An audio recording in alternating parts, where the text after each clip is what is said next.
بسم اللہ الرحمن الرحیم۔ وہ کون سے تین گھر ہیں کہ جن سے اللہ تعالیٰ سخت نفرت کرتا ہے؟ ہم سبھی حضرت علی المرتضیٰ شیر خدا کی علمی فراست اور بہادری سے واقف ہیں۔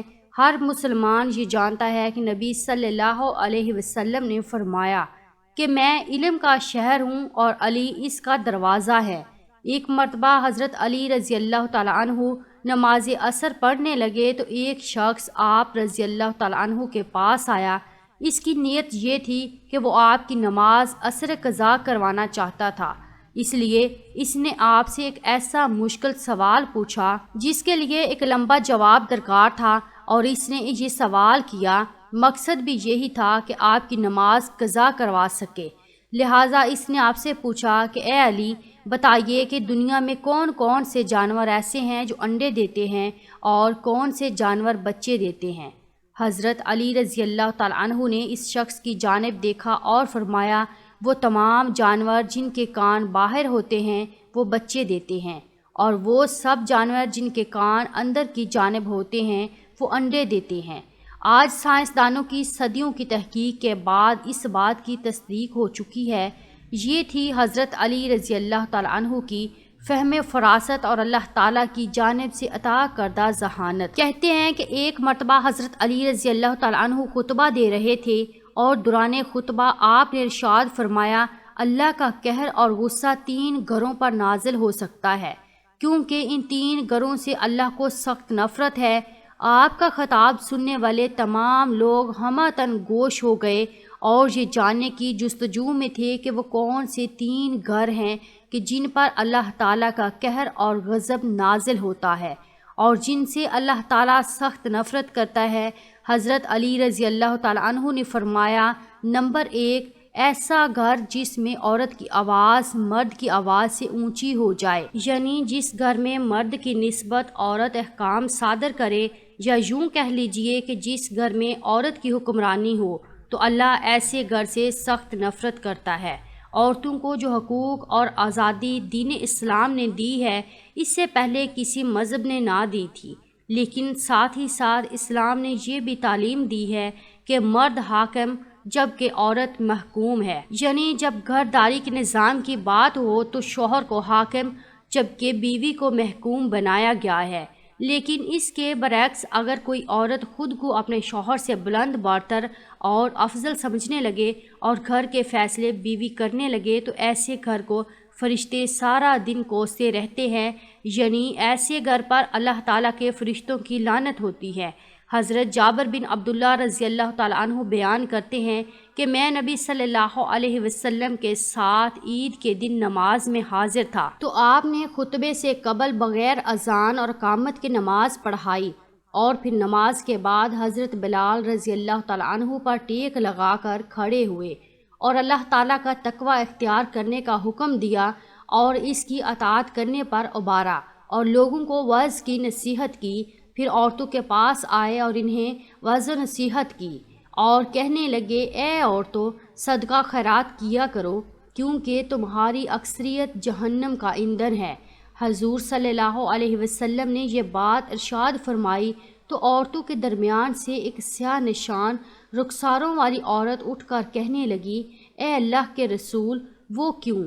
تو نبی صلی اللہ علیہ وسلم نے فرمایا، اس لیے کہ تم شکوہ اور شکایت بہت زیادہ کرتی ہو اور خاوند کی نافرمانی اور ناشکری کرتی ہو۔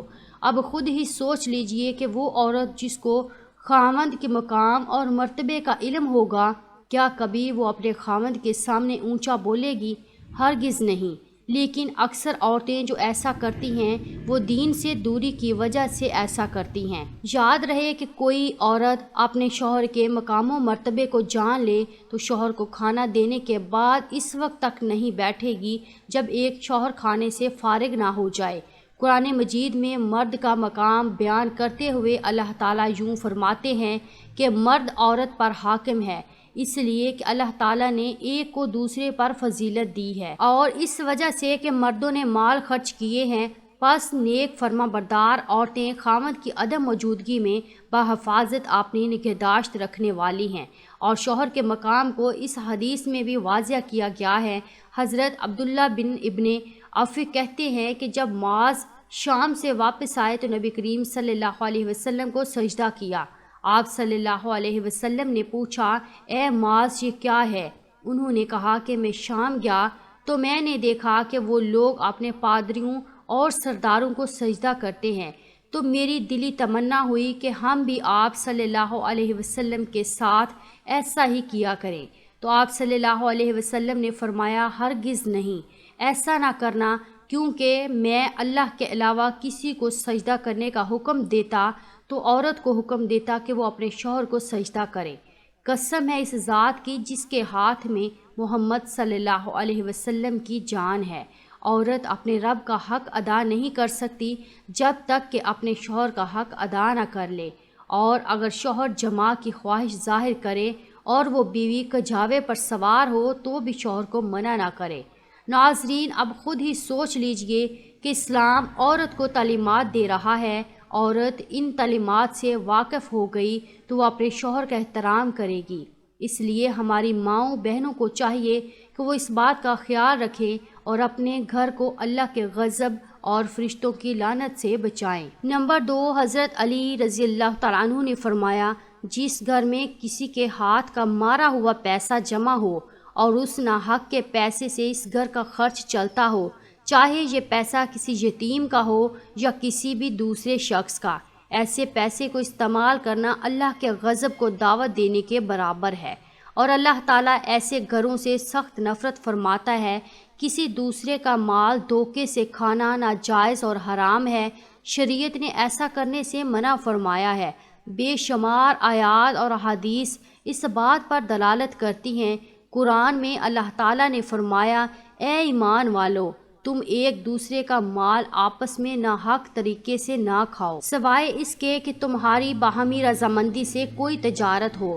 درجہ ذیل آیت کی روشنی میں یہ پتہ چلا کہ ایک دوسرے کے مال کو دھوکے، فراڈ اور باطل طریقے سے کھانا حرام ہے، اس لیے چاہیے کہ کسی کا حق نہ مارا جائے۔ نمبر 3، وہ گھر جس میں گھر والے کسی مہمان کے آنے پر ناراضگی کا اظہار کرتے ہوں۔ مہمان نوازی نہ صرف ہمارے پیارے آقا صلی اللہ تعالیٰ علیہ وسلم کی سنت مبارکہ ہے، بلکہ دیگر انبیاء کرام علیہ السلام کا طریقہ بھی ہے۔ چنانچہ ابو الظفیان حضرت سیدنا ابراہیم خلیل اللہ علیہ السلام بہت ہی مہمان نواز تھے اور بغیر مہمان کے کھانا تناول نہ فرماتے تھے، یعنی نہ کھاتے تھے۔ فرمان مصطفیٰ صلی اللہ تعالیٰ علیہ وسلم ہے، جس گھر میں مہمان ہو اس میں خیر و برکت اونٹ کی کوہان سے گرنے والی چھڑی سے بھی تیز آتی ہے۔ چنانچہ یہ بھی فرمایا گیا ہے کہ جس گھر میں مہمان کے آنے پر ناراضگی کا اظہار کیا جائے تو اللہ تعالیٰ اس گھر سے نفرت فرماتے ہیں، اور فرشتے اس گھر والوں کی نمازوں کا ثواب نہیں لکھتے۔